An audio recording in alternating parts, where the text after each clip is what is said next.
चौधरी इश्तियाक अहमद खान साहब, आपकी तरफ मैं आऊँगी। बड़ा चार्ज्ड अप माहौल है और जाहिर है वकला का एक कंसर्न भी है, एक नहीं कई कंसर्न है, उनको सॉल्व आउट होना चाहिए, उनको एड्रेस होना चाहिए। लेकिन चौधरी इश्तियाक साहब, एक तो जो लाहौर में वकला कन्वेंशन में आज चीफ जस्टिस पाकिस्तान के खिलाफ नारेबाजी हुई, आप उसकी मजम्मत करते हैं या आप समझते हैं कि वो दुरुस्त हुई और जो अल्फाज इस्तेमाल हुए? दूसरा, क्या लॉयर बॉडीज़, क्या लॉयर कन्वेंशंस रोक सकते हैं पार्लिमान को कानून साजी से? क्योंकि आपका एलामिया आज कहता है कि जी कौमी असम्बली इन तरामीम को पेश करने का इख्तियार नहीं रखती। इश्तियाक साहब देखें, दो चीज़ें हैं।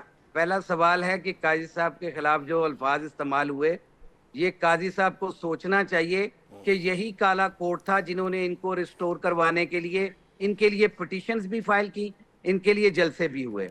आज इन्होंने गैर आईनी तरीके से प्रोटेक्शन देना शुरू कर दी इलेजिटिमेट गवर्नमेंट की। जो पिटीशंस फाइल होती हैं विद रेफरेंस टू इलेक्शंस 8 फरवरी के, उसको सर्द खाने में डाल दिया जाता है और ऐसे कवानीन को प्रोटेक्शन दी जा रही है जिनके ज़रिए से शायद इनको दवाम देने के लिए पहले इनकी एक्सटेंशन की बात की। आज वकला क्यों चार्ज थे, मैं उसकी वजह बता दूं। पहले इन्होंने इनकी एक्सटेंशन की बात की, फिर जजेस की उम्र बढ़ा के, फिर एक पैरेलल ऐसी कोर्ट बना के जहां पे काजी साहब को और वो चीफ प्राइम मिनिस्टर साहब अपना लगाना चाहते हैं चीफ जस्टिस।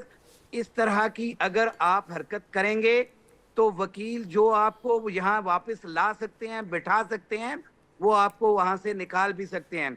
और वो इसीलिए मैंने कहा था कि 26 तक हमारे ये चीफ जस्टिस हैं लेजिटिमेट। इश्तियाक साहब, आपकी आवाज़ ड्रॉप हो गई है, 26 के बाद आपकी आवाज़ ही ड्रॉप हो गई है। वो काजी साहब नहीं रहे नहीं, उसके बाद तो जस्टिस मंसूर शाह साहब के लिए कैंपेन चला रहे हैं ना, तो आवाज तो आनी चाहिए थी। लेकिन बहरहाल इश्तियाक खान साहब, आपका जवाब रह गया था सर 26 के बाद। ये रात के अंधेरे में आईनी तरामीम जो करना चाहते थे, क्या 3 दिनों के अंदर ही नहीं पता चल गया था कि हमारे मुल्क में इतने केसेस रह गए हैं? कहां से इन्होंने तरामीम बनाई? तरामीम 3 करा की। पैरेलल जुडिशरी बनाना चाहते हैं, आईनी नहीं बल्कि वो उसे सियासी अदालत बनाना चाहते हैं। इन्होंने कहा सियासी मुकदमात वहां जाएंगे। मैंने कहां पे आइन की तरमीम के लिए या आइन की इंटरप्रिटेशन के लिए सुप्रीम कोर्ट के पास इख्तियार नहीं। सुप्रीम कोर्ट एक फेडरेटिंग और फेडरेशन की सुप्रीम कोर्ट है और वो उसके पास ही इंटरप्रिटेशन का इख्तियार है। ये 5 जजेस अलग बिठा के, अगर ये नहीं किया जा सकता था कि पहले 5 जजेस जो हैं, जैसे 5 मेंबर बेंच जो है, इंटरप्रिटेशन की कोई बात होगी वो प्रैक्टिस एंड प्रोसीजर एक्ट के तहत दे दिया गया ना, तो वो पहले 5 जजेस नॉमिनेट कर दिए जाएं कि ये सुनेंगे आइन की तशरीह के लिए तमाम केसेस। बाकी केसेस जो हैं वो दूसरे जजेस को, आपने 2 एडहॉक जजेस रख लिए, उन एडहॉक जजेस को कितना काम आपने खत्म करवा लिया है।